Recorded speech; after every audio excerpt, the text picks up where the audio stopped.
அஸ்ஸலாமு அலைக்கும். நிசாவின் குட்டி கதை. இந்த குட்டி கதையில் நான் சொன்னீங்கல்ல, எனக்கு பிரியாணி எது கொடுத்தாலும் நான் தின்ன மாட்டேன், கஞ்சி சோறு தான் தின்னுவேன்னு. அது உங்களுக்கு காமிக்க போகிறேன், வாங்க. இங்கே பாருங்கள், இதில் பிரியாணி இருக்குது. இது பிரியாணி, ஆனால் நான் தின்ன மாட்டேன்.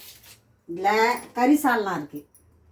இங்கே பாருங்கள், கறி சால்லாம் இருக்குது, ஆனால் தின்ன மாட்டேன். இதில் வெள்ளை சோறு இருக்குது, ஆனால் தின்ன மாட்டேன்.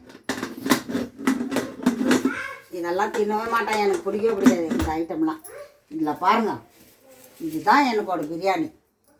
பார்த்தீங்களா, கஞ்சி சோறு.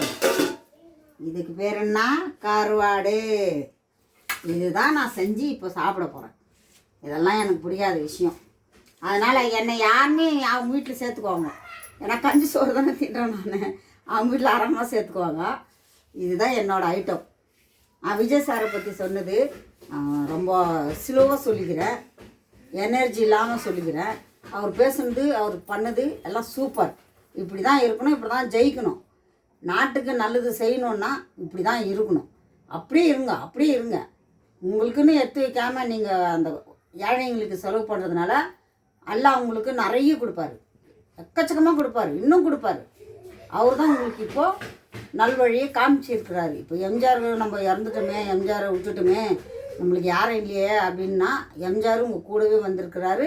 நீங்கள் தான் எம்ஜிஆர், நாட்டுக்கு முதல் அமைச்சரே நீங்கள் தான்.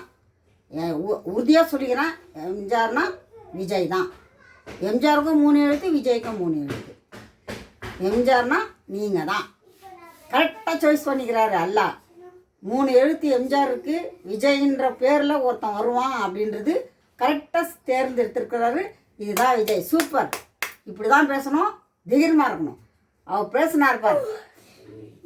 கருணாநிதி கழுதி போனபோது உங்கள் அப்பா உங்கள் புள்ள ஓடினானடா அப்படின்னு ஓடினான்னு சொன்னார்ல, கரெக்டான விஷயம். அதுதான் உண்மை, அதுதான் நடந்தது.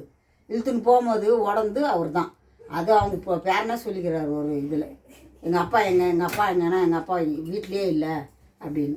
கரெக்டான விஷயம்.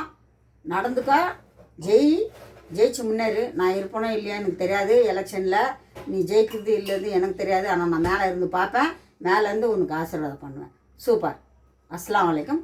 நாளைய வீடியோவில் வேறு